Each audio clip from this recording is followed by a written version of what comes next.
The NBA has a lot of issues: tanking, load management, super teams, but they can all be fixed with one change: get rid of the max player contract. The NBA is at a critical juncture. Yes, in some ways the league is doing really well. Massive financial growth, global reach, and huge star power. But the optics are also terrible in many ways, such as too many three-pointers, load management, tanking, officiating, and a giant disconnect between players and fans. Our attitude towards the fan is so toxic, so negative, that the fans are more prone to be critical. Again, you throw the first punch, someone's going to punch back, and that's what fans have been doing. Given all these moving forces, I firmly believe the league needs one change, and that would solve almost all of the issues. And it's not even that significant of a change. It would just entail removing a rule installed in 1999, the max player contract. Team salary cap remains, but there should not be a cap on how much a player can make. I cannot sit here today and tell you that we should be paying a basketball player, even my best player, $80 million a year. He has earned it. He deserves it. But we're being crazy, folks. We're being crazy if we're now going to pay our basketball players $80 million a year. This is a giant problem for someone who's supposed to have a clue. Who says it's crazy? You literally just said Brunson has earned it and deserves it. But the issue is more about an inability to wrap your head around the dollar figures. Well, look how much franchises are valued at. Several $1 billion. Ticket prices are too high. No, they're not too high. Ticket prices are too high. Then blame the owners. We're giving out deals like that. that. No, they're not high because of that. That's a lie. Do not listen to Craig Carton about that. You should. That's not true. Why do you think ticket prices are high? Because the TV deal. This is simple. Do not listen to Craig Carton. Everything Craig said was wrong. Owners make money every on the word TV he said deal. was wrong. If you don't give him that money, where's the money go?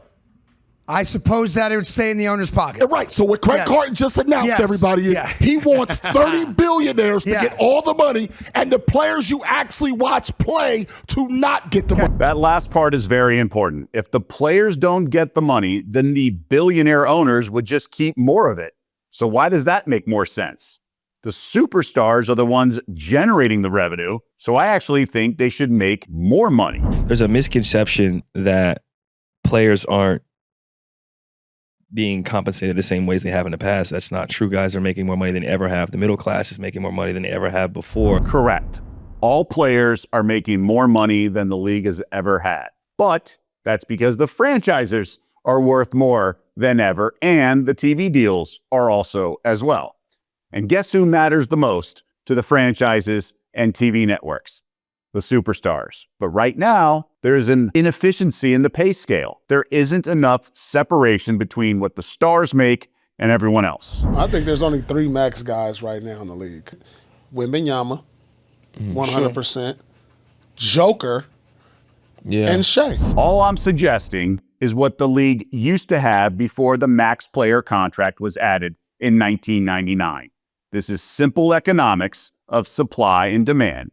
An open market, and the commodity is basketball skill. Yes, there are some guys that get max contracts by circumstance, right? Like there's a collective bargaining agreement. There's a floor salary that teams must pay. Talking about assets, you may want to withhold an asset. You got to pay them what you got to pay them because the market decides what guys get. Yes, all of those things. There are some guys that get max due to circumstance. But to say there's only 3? I think there are more than 3, but let the open market decide all of that. This is what the NFL does, and it's the most popular league, and it's known for parity, not tanking and load management. Some teams, like the Kansas City Chiefs and the Buffalo Bills, want to pay the superstar quarterback and then have a bunch of inexpensive players around him. Other teams, like the Seattle Seahawks, went with a lower-cost quarterback and then paid more for other positions than some other teams could. Each team can figure out their own plan of attack. Capping a player is un-American, and it's created so many other problems for the NBA. Removing the max contract will solve a lot, if not all, the issues. Frankly, that's why Steve Ballmer allegedly went around the salary cap and paid Kawhi Leonard off the books to circumvent detection. You want 50 million? I'm gonna give you 45 on it. I'm gonna give you 5 on the books because I gotta force somebody else. 5 on the books, 45 under the table. Behind the scenes, don't even worry about it. I got you. You got a foundation? I got that. You got business deals? I got that. You want a percentage in what? I got that. Just go ahead and sign that. You too? Yeah. Gilbert Arenas always bringing it. Now the load management. It exists because players think they're underpaid, because they see the TV deals and know what the franchises are worth. So they're trying to preserve their bodies by playing fewer games in a regular season and then extending their careers, basically, so they get an extra contract at the tail end of their career. More importantly, the lower and middle classes have salary guarantees so they can get away with certain things, like not trying their hardest on defense. I would just open it all up because the current salary cap is messed up right now with the second apron anyways. If you are trying to stack superstars in the age of the second apron, you are building a trap door that can hinder your franchise for the next 10 years. And I think that's what all these GMs and these presidents of teams are thinking about right now. How can I find the right pieces for the right value for the right fit? So in my new world without a max contract, let's say each team, to use round figures, has $150 million. If the Thunder want to give SGA 100 of it, then fine. OKC would then have $50 million left to spread around for the rest of the entire roster. I believe the result would be one superstar on each team, so the super teams would be eliminated.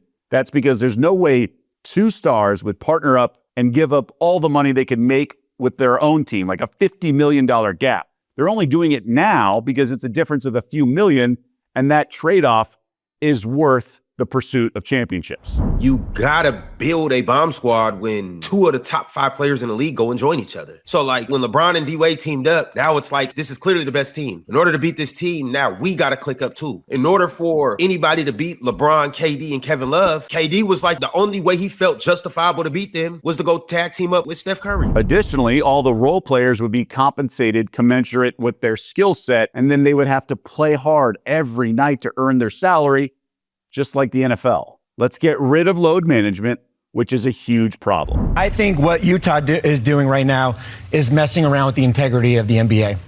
The ability to sit players, starters, in the fourth quarter, to not call timeouts. What this open market would create is guys playing hard all the time, especially on defense. The non-stars have to earn solid salaries, and the superstars would feel they're paid fairly and thus be driven to stay on top. And in turn, we would have league-wide parity and thus no tanking.